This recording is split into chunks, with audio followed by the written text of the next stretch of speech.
Saya Rina Lisi. Saya Priyana Limanamsa. Saya Rizky Ridwansa.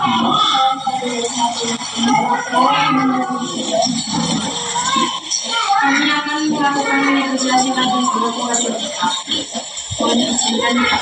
Jadi monggo. Berapa lama Bapak mulai menjadi perawat? Jadi saya kedua saya perkenalkan ya. Jadi nama saya Arwani Farudin S.Kepmes MM. S.Kepmes Sarjana Keperawatan Benar, Magister Manajemen ya. Jadi saya mulai itu tahun 93. Dari 93 itu saya sudah lulus dari perawat ya. Bisa berjenjang dulu dari adik dari namanya sekolah perawat itu namanya SPK, kemudian kuliah lagi ke D3 keperawatan, kemudian kuliah lagi ke S1 keperawatan dan profesinas. Jadi ada profesinas ya. Nah nanti mungkin kalau ada yang tertarik berguna di kesehatan bisa. Kemudian saya di S2 nya mengambil manajemen, manajemen. Itu jadi mulai 93 saya sudah mulai menjadi perawat, sudah mulai menjadi tenaga kesehatan sampai sekarang ya. Dan berapa lama Bapak menjabat sebagai perawat? Ya sejak 93 itu saya sudah lulus perawat dan saya pernah bekerja di rumah sakit PKT Kediri, pernah di rumah sakit Janjiran, kemudian kemudian saya pegawai negerinya biasa di Pasuruan, di Puskesmas kira di Pasuruan. Setelah itu tahun 2022 saya pulang ke sini di Dinas Kesehatan Kabupaten Kediri di Puskesmas Asem, terus di Dinas Kesehatan sampai sekarang. Kemudian sekarang saya berada di Dinas Kesehatan. Ya. Baik, sekarang saya ingin bertanya kepada Bapak, apa saja rintangan Bapak saat menghadapi penanganan medis? Ya. Jadi memang dalam yang pertama harus sabar ya, yang kedua harus ada skill ya, yang ketiga harus memang betul-betul belajar kemanusiaan ya, karena kita sebenarnya manusia kan menyelamatkan nyawa manusia. Jadi rencananya yang keduanya, jadi rencananya ya mulai dari mungkin apa namanya wasit buat rewel ya kan, dan kemudian kadang-kadang pasien dalam kondisi darurat ya, ataupun kecelakaan ya. Nah itu, tapi kalau semua berjalan dengan ikhlas, dengan rasa kemanusiaan, kita semuanya akan baik-baik saja ya. Untuk pertanyaan yang selanjutnya, bagaimana perasaan Bapak waktu pertama kali menangani pasien? Apa namanya? Karena kenapa saya kemudian ditanya kesehatan itu? Saya pada dulu saya di SMP 1 Prambon ya. Saya pada itu pas sudah lulus. Saya mengalami kalau pakai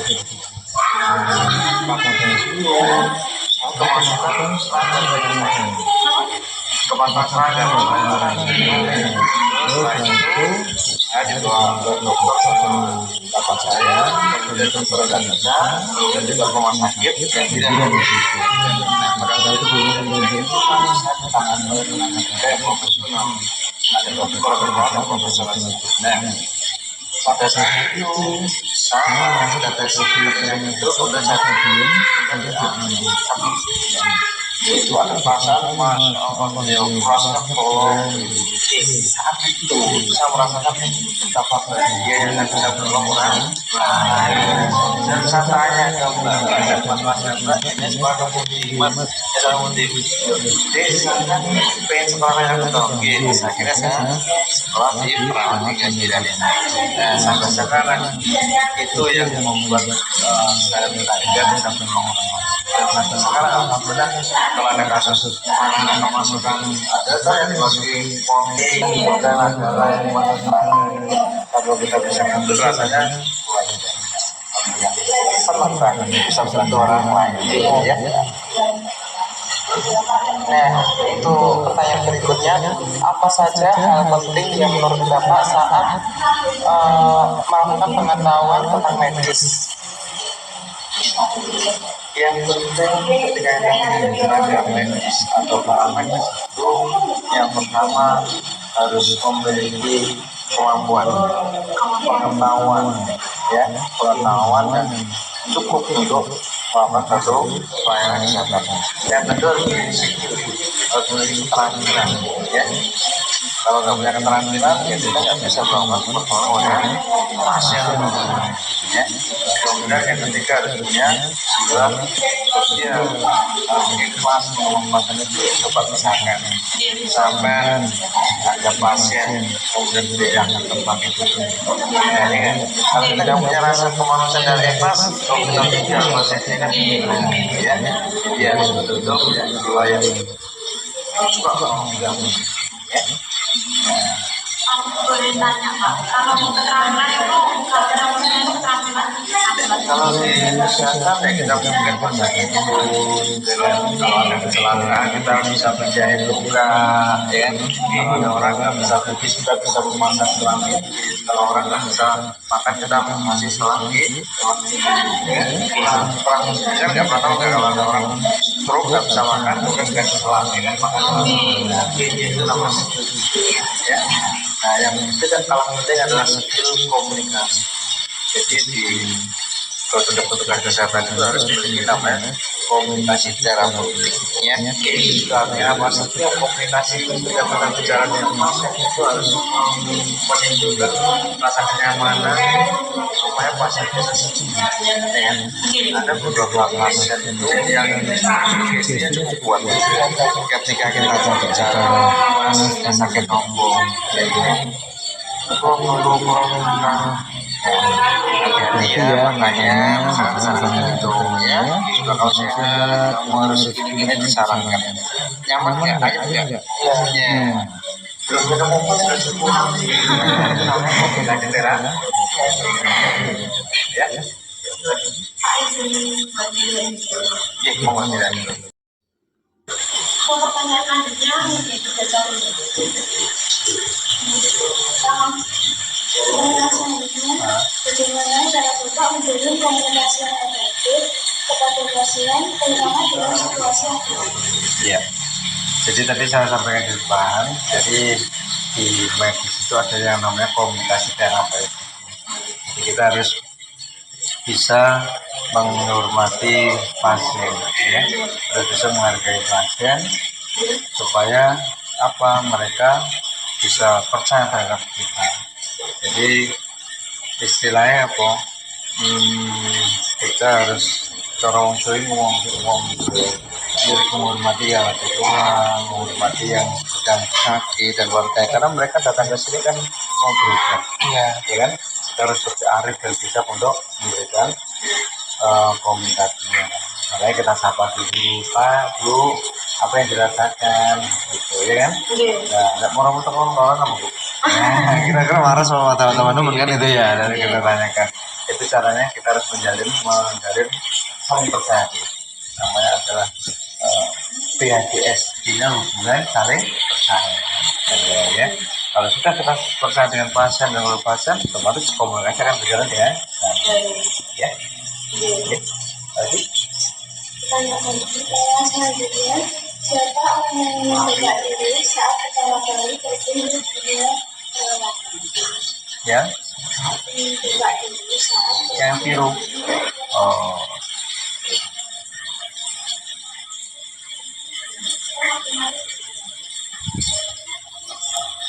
Iya, maksudnya ada figur gitu ya, ada figur yang. Jadi tadi saya ceritakan kenapa saya kemudian tertarik menjadi perawat, menjadi tenaga kesehatan karena tadi. Jadi ketika saya memasukkan tenaga itu ada perasaan betapa bahagia kita bisa menolong orang lain kan, gitu ya. Itu awal mulanya kenapa saya ingin menjadi tenaga kesehatan. Kalau figur yang saya pilih tentunya ya para senior ya, para senior di tempat kita bekerja maupun di lapangan, mereka yang menjadi figur saya dan saya harus bisa menjadi seperti beliau. Ya, kalau bisa saya lebih baiklah. Kalian juga gitu. Kalian misalkan melihat saya di sini, punya wah saya harus bisa lah besok bagaimana caranya supaya saya bisa menjadi orang yang lebih sukses daripada saya kan gitu ya. Itu harus termotivasi mulai sekarang kalian ya.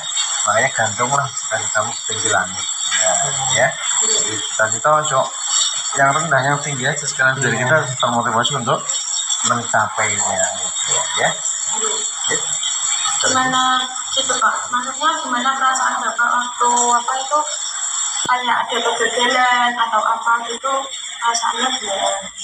Ya, alhamdulillah sampai saat ini Allah masih melindungi kita ya. Walaupun kadang-kadang juga yang namanya pasien banyak dari komplain misalkan, kok enggak ini sudah belum sembuh kan gitu ya. Kita teman-teman semua kita berikan suatu keyakinan bahwa penyakit itu datangnya dari Allah dan yang menyebabkan Allah. Jadi kita itu hanya sebagai perantara memeriksa dan memberikan. Jadi harus kita motivasi supaya sabar, taat, diet dan sebagainya ya supaya nanti bisa sembuh dengan baik. Untuk pertanyaan selanjutnya, gimana Bapak menemukan gaya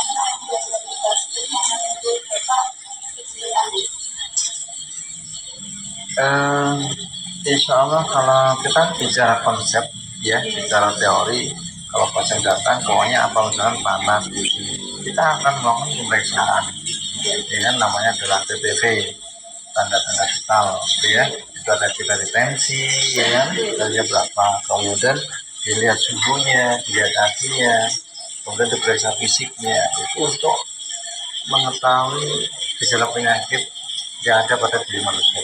Selain pasien mengatakan, Pak saya pusing, Pak saya mual-mual, ya.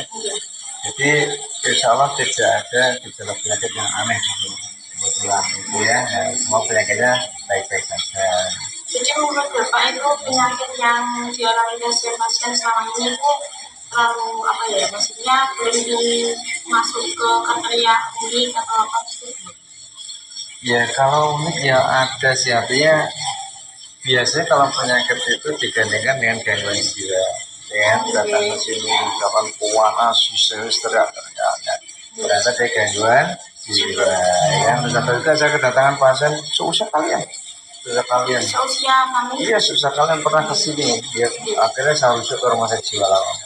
Dia kalau ketemu temennya minder, tidak berani.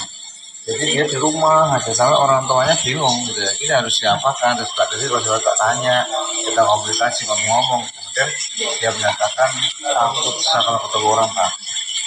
Trauma gitu ya. Trauma sepertinya gitu ya. Dan terus akhirnya kita ajak ngobrol, kita ajak komunikasi. Akhirnya sekarang sudah bisa sekolah lagi. Tapi kalau apa itu traumanya tuh Bapak tahu nggak kalau misalnya itu traumanya kenapa? Ya kenapa? Ya yang jelas memang dia awalnya bermain HP terus ya, sehingga rasa percaya dirinya menjadi berkurang. Nah itu yang paling aneh gitu ya.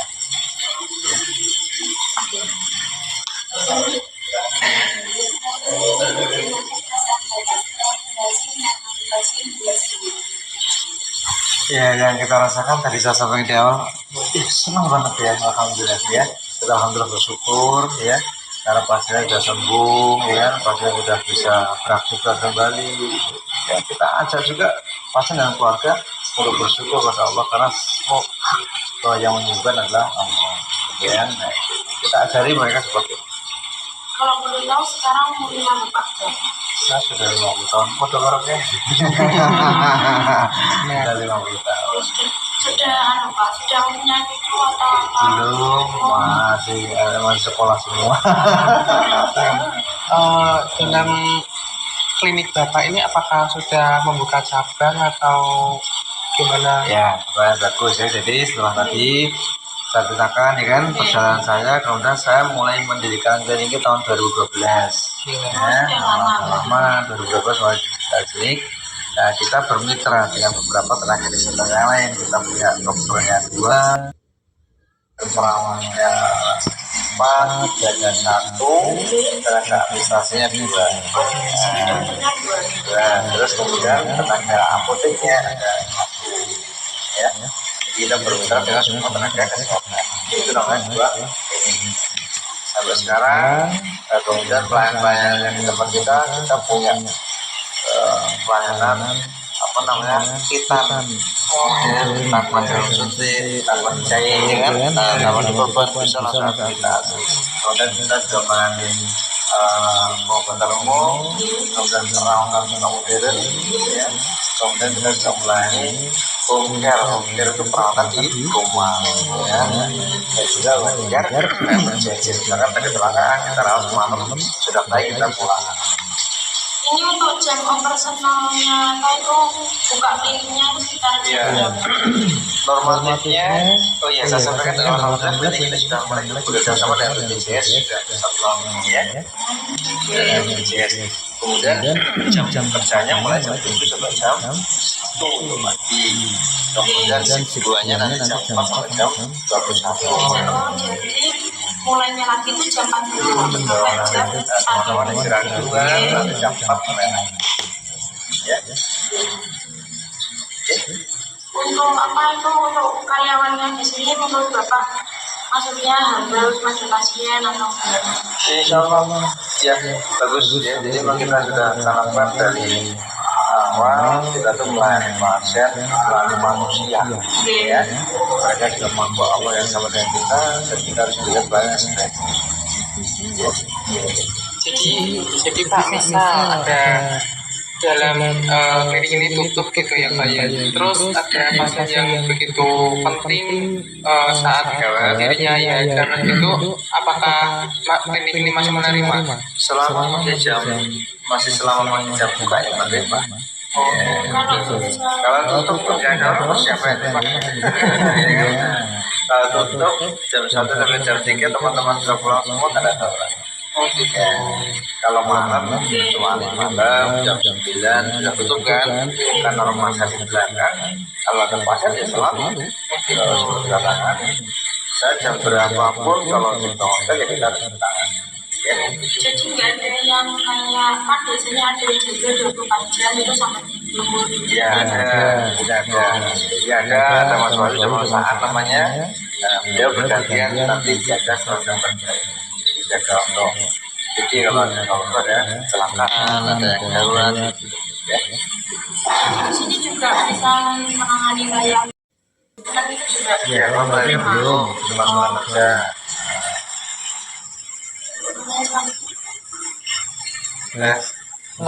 Misal kalau dalam klinik ini tuh apakah sudah banyak peminat yang ingin kesini atau masih? Alhamdulillah, jadi mulai tahun 2012 yang itu berdiri sama sama kunjungannya semakin baik ya. Dan sekarang BPJS sudah keluar. oh jadi di sini juga menerima BPJS. Betul, sudah mulai menerima ya. Lagi? Ada ini apa mengenai apa kayak apa ya Pak? Maksudnya kayak untuk penanganannya itu memang apa? Memang sudah ada semua kayak alatnya atau apa cuma sendirian. Semua sudah. Jadi klinik itu ada tahapan yang namanya adalah izin ya, izin operasional, izin kementerian kesehatan dan sebagainya. Itu ada yang namanya verifikasi. Verifikasi itu mulai dari organisasinya, kemudian SDM-nya, kemudian syarat dan prasyaratnya, alat medis, semua itu dicek di verifikasi. Kalau tidak sesuai, ya tidak diberikan izin operasional. Tapi kalau sudah diberikan izin, berarti sudah sesuai dengan standar dari peraturan berbeda. Demikian juga dengan BPJS. Nah, BPJS pun akan kerjasama dengan klinik yang sudah sesuai dengan standarnya BPJS. Gitu ya. Jadi pertanyaannya berarti bisa disebutkan semua tidak ada terdapat di klinik ini. Ya, Sangat bagus gitu. insyaallah. Ya. Ini memang dibuka di sini atau ada niatan untuk membantu warga sekitar biar tidak berjalan kalau mau berobat atau gimana? Ya, itu kembali lagi ke riwayatnya tadi ya. Kenapa saya membuat ini? Memang dulu saya masih awalnya itu masih sendiri ya. bagaimana saya bisa membantu masyarakat sekitar yang beberapa ketemu konkret saya punya niatan harus saya buat ini supaya masyarakat tidak terlalu jauh dan saya bisa membantu masyarakat sekitar. Saya seperti itu ya. Jadi untuk warga sekitar itu maksud Bapak hanya tidak dijaga gitu Pak? Iya, gitu ya. Otomatis kalau ada di sini kan mereka nggak perlu jauh kan. Nah, kalau bisa jauh berdekat kan gitu. Nah, gitu ya. Jadi kalau orang bisa bilang jangan buang-buang waktu mengejar kupu-kupu ya. Tapi perbaikilah tamanmu, nanti kupu-kupu akan datang ke tempat. Iya. Ya, gitu ya. Sekarang gini Pak, kalau Bapak itu semisal Bapak buat kata-kata inisiatif atau maksud untuk mengajak para muda untuk bisa bermotivasi apa ya masuk ke bidang kedokteran, bidang medis itu ada pesan-pesan Bapak atau Iya. apa? Jadi gini, ada di semua. Jadi kita harus berprinsip, kita harus punya cita-cita yang tinggi. Iya. Ya, itu yang pertama. Yang kedua, harus punya kemauan. Jadi di kesehatan itu harus punya kemauan dan mampu. Punya kemauan dan mampu nggak bisa jalan. Mampu tidak punya kemauan juga bisa jalan. Betul nggak? Iya, betul. Kamu mampu sebenarnya main sepak bola, tapi kamu nggak mau kan? Iya. Jalan nggak di lapangan? Enggak, percuma. Percuma kan? Sama. Ketika kamu punya kemauan, aku banyak sepak bola. Kalau tidak ada kemauan, jadi tujuannya. Jadi pertama itu, kamu harus punya cita-cita dulu. Kemudian yang berikutnya, kalau kalian masuk di kesehatan itu yang pertama, kalian bisa menolong orang lain, ya, bisa menolong orang lain, dapat pahala dari Allah, juga dapat imbalannya, ya. Nah, itu. Kemudian yang berikutnya, kamu bisa mengembangkan ke apa namanya kerjaan lebih tinggi lagi. Ya, bisa praktek mandiri, bisa klinik, ya kan, bisa di rumah sakit. Jadi kalau kalian mau kesehatan, untungnya banyak. Yang pasti kalian bisa menolong orang lain, itu adalah rasa kebanggaan yang luar biasa. Ya, ada kebanggaan yang biasa. Apakah yang menjadi dokter itu atau orang itu yang benar-benar jelas atau benar-benar mampu atau tidak? Ya tadi yang pasti ada kemauan, ada kemampuan, ya. Nah, otomatis ada dia harus bekali mulai sekarang harus belajar yang rajin, ya. Kemudian yang tidak kalah pentingnya orang tua hormat orang, ya. Yang paling penting, dukungan orang tua itu luar biasa. Iya. Kenapa dia tidak bisa seperti ini kan dukungan dari orang tua memotivasi gitu. Itu memotivasi supaya belajar dan sungguh-sungguh. Saya masih pesan dengan diri saya. Sungai tonggong mulong turunan dulu. Mau saja nih mana? Itu saya mendengar saya. Nah, awas nggak mampu turun ngono. Nah, ya. Nah, itu adalah motivasi dorongan dari orang tua. Ya. Terus yang ketiga, apa yang diperintahkan orang tua harus dijalani. Terus yang keempat, karena kalian adalah orang muslim harus taat dengan ajaran agama. Yo sholat sing rajin, ya, yo ngaji, yo ndonga. Nah, itu penting ya. Itu penting. Ya. Untuk masjid yang di sebelah ini, apakah itu yang bangunan Bapak sendiri? Iya, musola ini. Dulu ini ada musola tua punya Mbak, kemudian sudah renovasi tidak itu dibuat ke sana musolanya. Memang sudah ada musolanya. Sudah ada musolanya. Terus sehingga jadi tetap berjalan dalam apotek musola menjadi. Memang asik ya Pak kalau masuk ke bidang kedokteran atau bisa sendirinya. Kembali lagi ke diri kita. Kalau kita ikhlas menjalaninya, jadi kita enjoy kita punya salah. Ya, kalau tertarik ngobrol. Ya, jadi kalau tertarik itu ada sininya. Kalau kalian mau ke kedokteran ada kedokteran, dan kalau ke perawatan ada akter namanya akan di perawatan, akan di perawatan. Kemudian yang ketiga ada asisten apoteker AA, yang ketiga ya ada akademik asis apa namanya laboratorium. Ya, dapat ada aktif juga akan Kalau Bapak masuk ke bidang. keperangan ya. Nanti ada dari SPK, terus akpro jadi keperangan, terus S1 keperangan, terus S2-nya jadi sampai terakhir itu S2 itu Iya. Kuliahnya terakhir di mana Pak? Kalau saya di S2-nya di Unisca. mau berdiri sini. Iya. Kalau dulu SMA-nya Bapak Kalau dulu zaman saya semua, jadi SMA itu sudah sekolah perawat dulu. Karena sekolah kebiasaan ya. Jadi sekolah dulu SMA sudah sekolah kebiasaan. Nah, jadi sudah jadi perawat. Kemudian setelah itu saya melanjutkan ke divisi akpol. Akpol dan lulus sambil kerja, kemudian ketemu rumah sebelumnya S1. Karena kita harus selalu meningkatkan pengetahuan pendidikan dan skill tadi. Ya. ini sudah Pak dulu. Oke, dia. Investigasi kelompok kami, jika ada yang kurang lebihnya kami mohon maaf. Iya. Saya tutup. Wassalamualaikum warahmatullahi wabarakatuh. Waalaikumsalam warahmatullahi wabarakatuh.